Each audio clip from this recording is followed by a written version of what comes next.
Jadi opat atuh. Oke, balik lagi di segmen kedua. Tadi kita jeda dulu karena sekali lagi ini low budget show. Kita masih belum ngemodal. Pak. Jadi Zoom kita dibagi ke beberapa bagian untuk mengakali supaya kita bisa ngebahas banyak dengan budget yang serendah-rendahnya. Ya, tadi kita udah ngedenger ya pengalaman dari Mawar gimana yang namanya. Jadi kalau ini dari sudut pandang saya ya, yang namanya toxic relation, hubungan yang toksik itu kalau di sini kasus Mawar ini hubungan toksik antara anak dan orang tua ini dalam tanda kurung ibu itu mungkin beda-beda pengalamannya. Ini ngedenger cerita Mawar, ini lucunya ya. Dan ini nggak dibuat-buat, ngedenger cerita Mawar itu sama dengan cerita saya waktu kecil. Sama banget. Sama banget. Cuman bedanya kalau Mawar dia cewek di toxic relation-nya dengan ibunya. Kalau saya cowok, toxic relation saya dengan ayah gitu. Jadi hubungan saya kalau di barat itu udah dikenal yang namanya love hate relation gitu. Ngerti kan? Jadi hubungan kita saling sayang tapi dengan cara membenci gitu. Ngerti gak? Benci untuk mencinta gitulah gitunya. Ya. Kasus beneran ini benar kejadian. Kalau Mawar bener waktu dari kecil yang namanya main tangan itu udah biasa gitu. Sama Mawar, jadi ini pernah pengalaman saya main ke rumah orang yang punya anjing. Ya karena saya muslim waktu itu jadi takut najis gitu ya. Ayah saya tuh ngegampar saya. Itu waktu saya SD dan ngegamparnya itu sekuat tenaga sampai telapak tangan ayah saya itu kecetak di sini. Kecetak kelihatan banget gitu. Dan waktu sekolah mempermasalahkan karena takutnya saya itu jadi korban orang tua gitu. Karena itu kan nyetak banget gitu ya, nyetak banget gitu. Nah, udah dewasa, sama kejadiannya udah dewasa, udah kuliah sih waktu itu kuliah. Ayah saya pernah coba nampar saya, cuman karena dulu waktu kuliah itu udah mulai suka olahraga, jadi refleks gitu. Tahu nggak sih? Jadi pas nampar itu kelihatannya kepental gitu muka, padahal ada jarak 1 senti, jadi kayak ketampar, padahal enggak gitu, set gitu. Udah kayak orang kungfu hasta aja, gitu. Wah gitu. Nah itu ya, semenjak itu ayah saya udah nggak berani lagi main fisik sama saya. Dan notabene malah ayah saya yang takut karena setelah kuliah ternyata badan saya lebih besar 2 kali lipat dari ayah saya gitu. Jadi wah gitu. Nah itu benar-benar sama. Cuman dan di situ kejadiannya juga sama, udah ngaruh banget ya Mawar ke mental kita, benar-benar ngaruh banget. Kalau saya sampai sekarang pengaruhnya adalah nggak pernah percaya diri, sama sekali nggak pernah percaya diri. Jadi apapun yang saya lakukan saya selalu anggap kurang.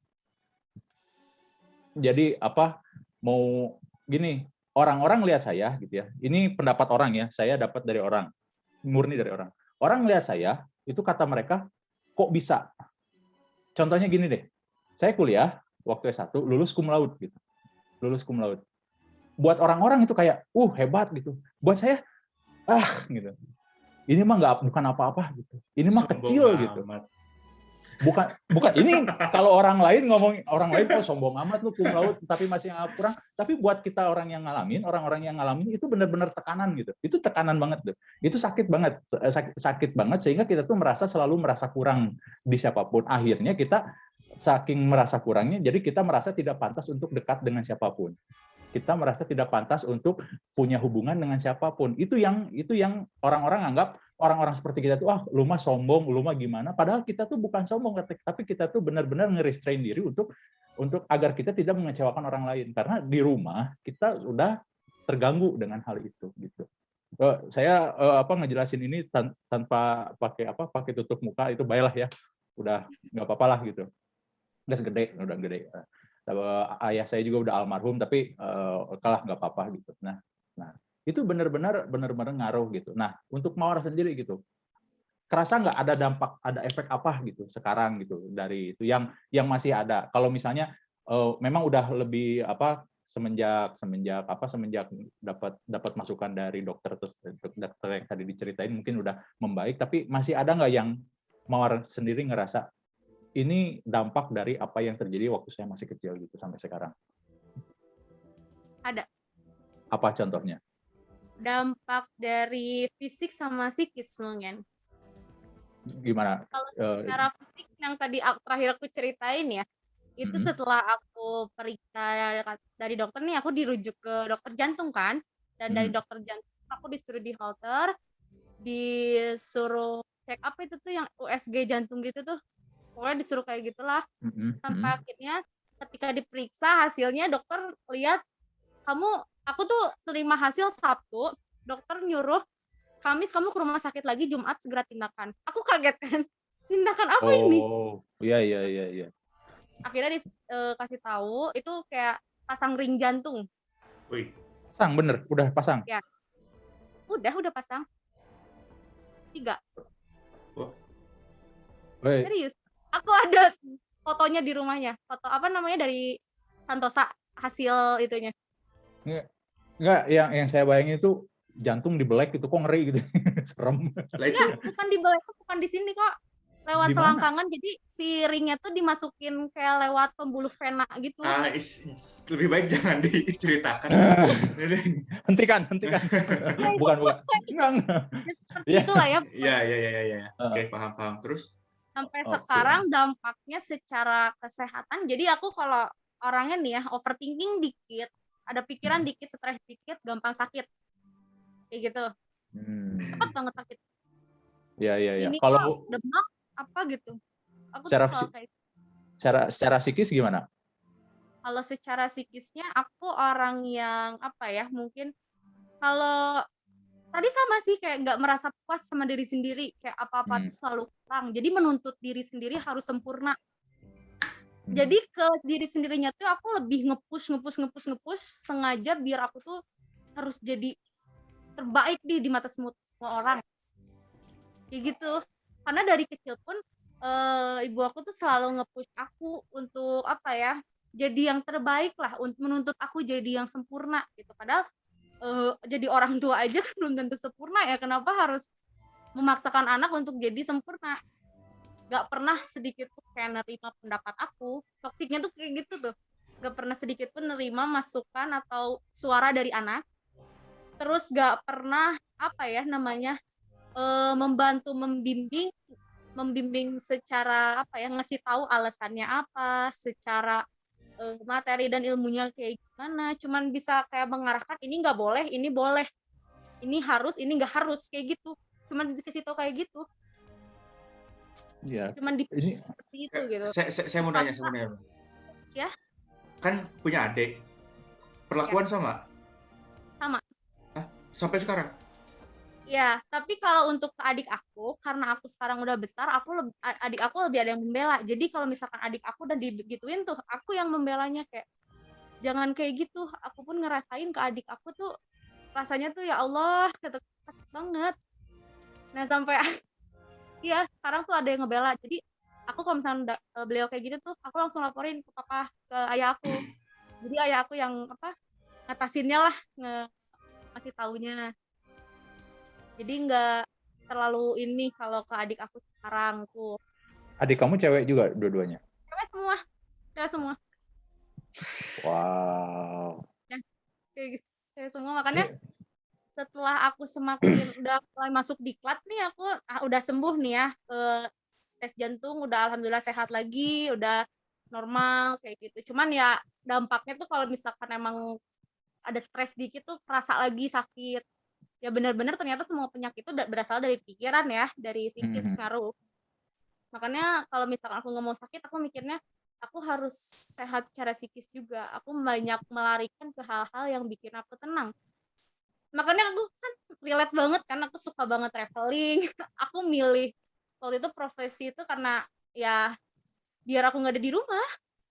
Aku banyak ikutin kegiatan kayak kursus. Aku sering diam di diskusi, aku sering datang ke orang-orang yang lebih hebat dari aku lah ya. aku pengen banyak sharing sama mereka, nerima ilmu-ilmu baru, itu jauh lebih bermanfaat daripada aku memikirkan hal-hal yang bikin psikis aku down kayak gitu. Lebih karena aku juga orang yang suka banget menerima hal-hal yang baru gitu. Itu sebenarnya sebagai pengalihan kesehatan mental aku aja sih, biar nggak, karena kalau di rumah tuh gimana ya kepikiran lagi, stres lagi, lihat kayak sekarang aja tuh lihat mama tuh kayak sakit hati gitu banget hati tuh. Sebenarnya nggak boleh kan ya dendam sama orang tua. Secara dari hati aku gitu, lubuk hati aku yang terdalam, aku sudah memaafkan. Bagaimanapun kan beliau yang udah melahirkan aku, yang udah merawat aku dari aku kecil gitu. Mau bagaimanapun aku nggak bisa sampai membenci gitu. Ya cuman kalau dibilang sakit hati aku nggak akan pernah lupa gitu. Iya, itu Tapi dilema sih ya buat orang-orang kayak kita ya, dilema. iya Jadi dilema. benar-benar dilema. Jadi kita itu diperlakukan seperti itu, tapi kita tidak dibuang pas lahir gitu loh. Ngerti nggak sih? Iya, pernah Nah nggak itu, sih kayak mikir kenapa sih kalau misalnya emang nggak suka kenapa dilahirin? nah itu, itu, itu. Ini Karisma nggak relate nih, Karisma nggak relate nih. Saya nggak connect saya. Nah, kalau Soalnya enggak, ini cerita Ah, relate banget buat saya, sama, soalnya ceritanya sama gitu. banyak Itu yang mengalami hal ini sebenarnya. sama gitu. Jadi apa sih istilahnya sekarang, tiger parenting mungkin ya, tiger Iya, tiger parenting gitu ya. parenting, Ya, parents. gitu. Iya, betul. Jadi beberapa kasus di luar sana itu sampai ada yang anaknya itu balas dendamnya dengan ya membunuh orang tuanya, betul, ada itu kasusnya. Siapa itu yang di Amerika itu, ada itu kemarin saya baru baca itu. Jadi memang buat orang-orang seperti kita itu dilema. Perasaan kita itu benar-benar bertarung antara saya benci diperlakukan seperti ini, saya benar-benar tersiksa diperlakukan seperti ini, tapi kalian adalah orang tua saya yang merawat saya, yang seenggaknya nggak ngebuang saya pas lahir gitu loh. Iya. Itu jadi bingung gitu, perasaan kita tuh benar-benar bingung. Mau kalau misalnya sama pacar gitu ya, benci ya udah tinggalin, bener, saya setuju. Benci Iya, tinggalin aja. benar. Kalau Itu lebih kalau gampang. betul ya, kalau teman nyebelin gitu, pukul aja, berantem aja sekalian. Tapi Iya, kalau orang tua gimana gitu loh.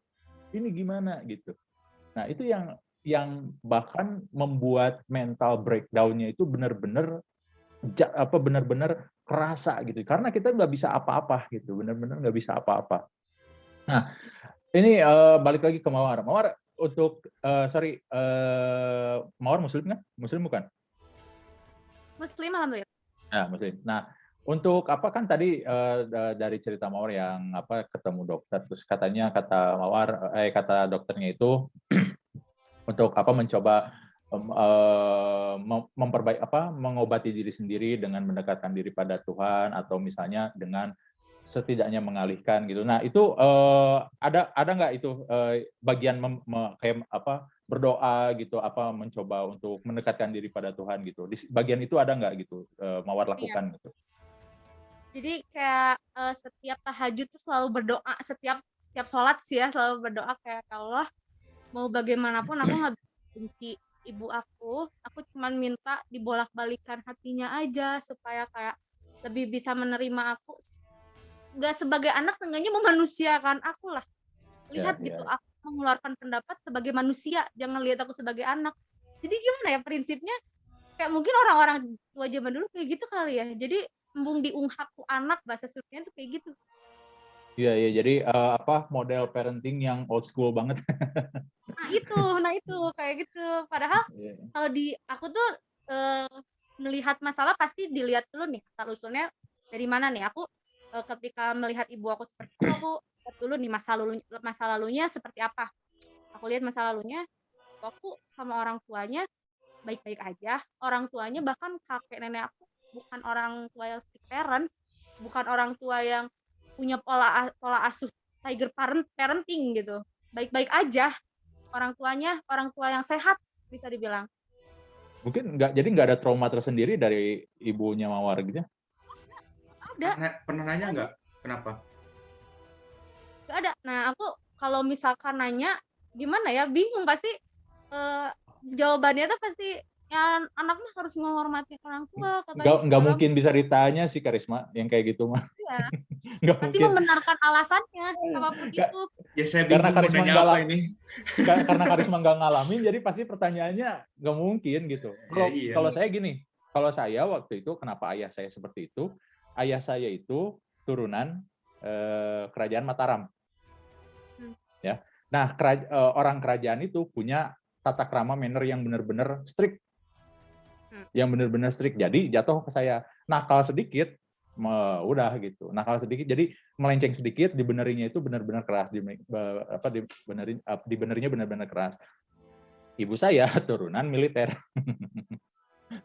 Nah, jadi combine nih dua-duanya. Jadi kalau misalnya Karisma atau Mawar nanti ketemu saya, kenapa saya orangnya sangat-sangat formal, itulah itulah bentukannya gitu. Bentukannya. Saya benar-benar formal. Gini ya, Mawar, lucunya ya. Mawar kalau misalnya pakai baju gitu, pakai baju itu yang nyaman kayak gimana gitu, yang paling nyaman gitu, kayak gimana? Casual Yang kah paling atau gimana? lebih ke formal tapi warnanya kalem. Ya, kalau Karisma kayak gimana? Sporty kah gitu karena Ya sebagai orang kaos, olahraga? gini dong. Kawas gitu ya. Kalau saya mah ini kemeja. Percaya nggak, kemeja sama pantopel gitu itu paling nyaman. Kenapa? Karena saya merasa ketika menggunakan pakaian itu saya aman dari amarah siapapun gitu. Iya, Makanya Gitu kan? kalau Gitu kan? Bener kan? kalau lihat Jadi nggak akan ada yang menyalahkan kalau saya formal gitu. Kalau ya, casual tuh kadang-kadang ada yang apa sih kamu kayak begini, apa sih kamu kayak begitu gitu kan. iya, iya sama. Nah, itu. Aku lebih nah itu senang makanya pakai baju coba sama iya, kalau lihat episode awal kita, saya kaos terus dari awal, tapi sedikit tuh pakai kemeja, pakai berkerah, kok nggak aneh gitu ya? Ya itu mungkin Karena terbawa. saya benar-benar formal gitu. Bahkan ketika makan, ketika jalan itu benar-benar ini orang formal banget. Orang sering ngomong ini orang formal banget gitu. Jarang kelihatan saya benar-benar apa kayak ini rambut aja harus disisir gitu. Nanti kalau nggak ketemu orang ya rambut udah kayak Indomie gitu ya. Tapi kalau misalnya kalau harus ketemu bahkan Zoom gini aja tadi saya nyisir dulu, saya ganti baju dulu. Ini percaya nggak ini baju berantakan, milih ini mana baju yang paling pantas gitu untuk ditampilkan gitu. Oke. Itu jadi Oh berarti benar-benar itu insecure-nya ngaruh. tinggi ya, berarti insecure. Sangat insecure-nya tapi tinggi gitu. kayak lebih nyaman, lebih aman pakai formal tuh karena mikirnya orang bakal lebih menghargai kita juga, orang nggak akan berani Nah, macam-macam sama kita. betul. Jadi kita tuh benar-benar punya ketakutan untuk dimarahi karena ketakutan untuk dituntut, untuk ditunjuk gitu. Kenapa kamu begini? Kenapa kamu begitu? Akhirnya kita mencari jalan aman gitu. Jalan amannya gimana? Ya dengan cara mengikuti tuntutan mereka gitu. Dengan Iya, cara ya udahlah gitu. Ya udahlah daripada saya kena marah, daripada saya kena semprot lagi, mending ya udah sok kamu maunya apa saya ikuti gitu. Jadi kadang-kadang kita lupa siapa diri kita sendiri gitu. Kita itu mau jadi apa gitu. Kadang-kadang kita lupa. Mungkin tangkapnya gini, Mawar, bener nggak kalau saya bilang gini? Sebetulnya Mawar itu orangnya yang petualang gitu. Sebetulnya Mawar itu lebih suka ekstrovert gitu. Lebih suka berkomunikasi, lebih suka mencari pengalaman baru, bertualang gitu. Tapi karena ada tekanan orang tua ini, ada satu tekanan, ada satu penjara yang bikin Mawar tuh takut gitu untuk menjadi diri Mawar sendiri. Betul kan? betul. Malah jadinya tuh ambivert. Kalau di satu sisi mungkin bisa ekstrovert kayak sebenarnya aku tipe orang yang sangat mudah bergaul gitu kan. Aku humble, aku mudah akrab sama orang, gampang akrab lah. Tapi ada di satu sisi kayak aku juga bener-bener bisa nutup diri aku, bener-bener introvert, bener-bener aku kayak pokoknya menutup diri dari luar, bahkan kayak ngobrol sama orang rumah aku gak mau, bener-bener diem di kamar. Ada satu sisi seperti itu dalam hidup aku. Nah, itulah gitu. Jadi betul sama juga yang dialami sama saya. Jadi di satu sisi ya udahlah saya benar-benar di kamar nutup diri gitu, bahkan sampai horden ditutup, mending kayak nonton gitu, mending melakukan sesuatu yang bisa dikontrol tanpa sesuatu itu mengontrol kita gitu.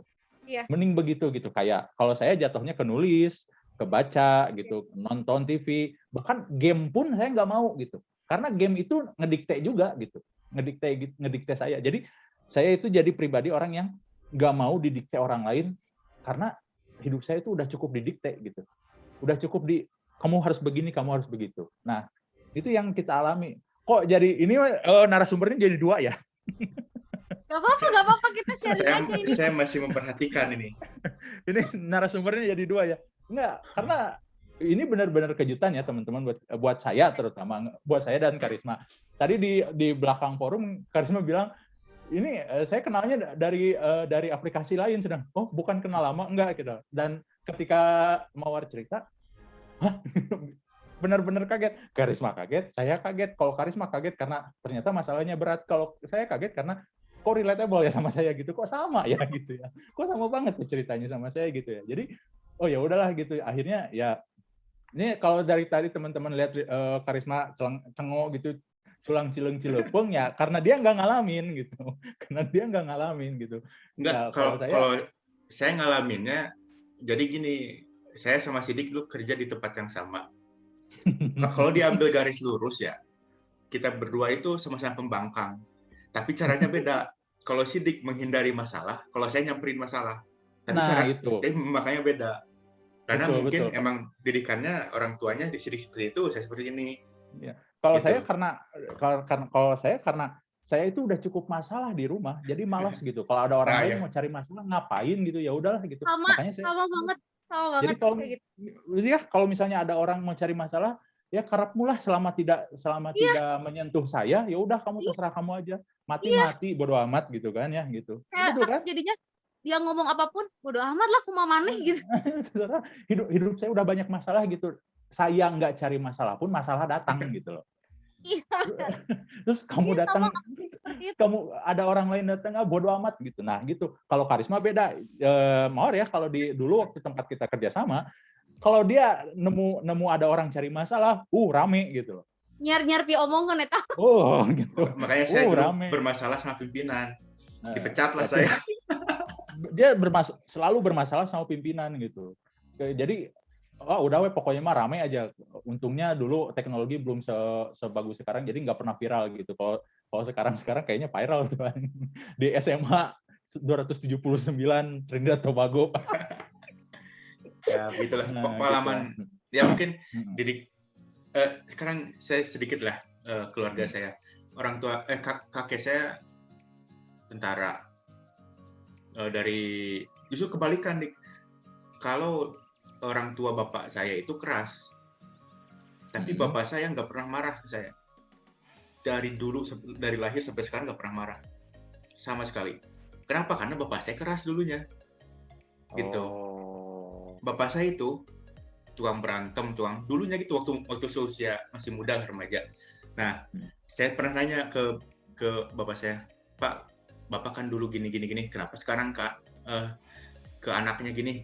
Nih, semua temannya bapak saya itu semua udah ngalamin yang namanya bandel, gitu kan? Ya istilahnya kalau sekarang anak STM ya, STM apa gitu, tawuran apa gitu kan. Jadi sekarang seangkatan bapak saya itu udah pada tobat, artinya tobat tuh nggak tobat nyari masalah gitu. Nah ke anak-anaknya juga gitu, jadi udah nggak ada kekerasan. Itu bapak saya cerita kayak gitu. Jadi kebalikan dari hidupnya dulu gitu. Nah, dulu keras, jangan sampai anak saya ngalamin kayak gitu. Nah itu yang saya rasain. Makanya saya hidup itu di zona nyaman, gitu. Saya juga kalau kemarin nggak ada masalah di sekolah lama, saya nggak akan ke Jakarta. Jadi karena di sana ada masalah, saya lebih baik pergi gitu. Itulah. Kalau jujur nyaman ya di sana, dulu nyaman kita ya. Ya lebih dari nyaman sebelum negara api menyerang gitu kan. Jadi sebelum ada seseorang itu udah masih nyaman, kita benar-benar masih nyaman. Nah, itulah alasannya gitu. Nah, ngedengar dari cerita dari Karisma, ini balik lagi ke Mawar. Ini mau konfirmasi ya, karena saya mah meskipun belum punya anak, tapi udah jadi orang tua gitu, karena udah pernah jadi guru gitu ya. Jadi kalau guru mah kan anggapnya orang tua. Ini boleh tanya, 3 tahun saya ngajar di SMA, tanya deh siswa mana yang pernah saya marahi. Pasti jawabannya nggak pernah. Nggak pernah sama sekali saya marah. Kenapa? Gara-gara apa yang terjadi di rumah, saya itu keluar dengan hati yang Saya nggak mau ada orang yang mengalami apa yang saya rasakan. Ini saya udah pernah jadi orang tua. Nah, ke Mawar. Kalau Mawar nanti punya anak nih, apa yang akan Mawar lakukan? Kalau nanti aku punya anak gitu ya, insya Allah misalkan suatu hari nanti Allah kasih aku rezeki anak, Sama aku siapa? pengen, alhamdulillahnya aku masih punya sosok panutan yang bisa aku contoh, ayah aku. Ayah aku tuh ngedidik aku bener-bener layaknya orang tua ke anak, bukan hanya sekedar orang tua ke anak, tapi juga sebagai sahabat ayah aku tuh. Jadi aku lebih berani cerita apa-apa tuh ke ayah, lebih terbuka tuh ke ayah.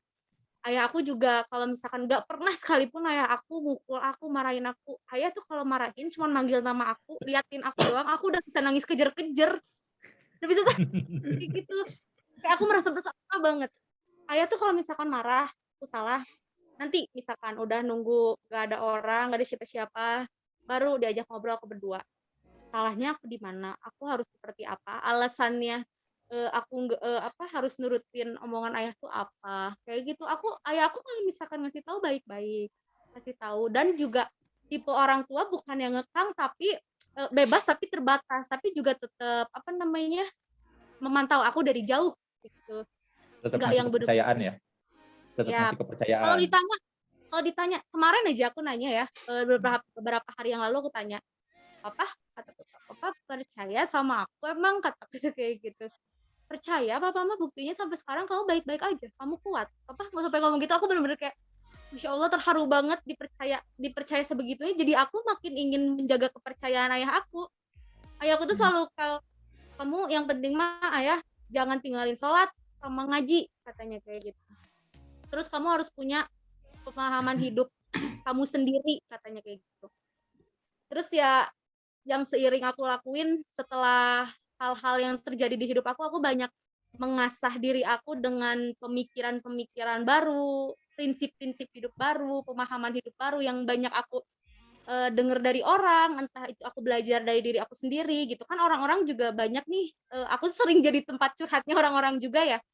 Orang-orang Sama. alhamdulillah percaya gitu sama aku buat jadi tempat curhat. Kadang kayak anjir, orang bisa ngasih solusi ke orang lain tapi aku aja bingung solusi buat diri sendiri kayak gimana gitu. Kayak kok aku bisa gitu kan.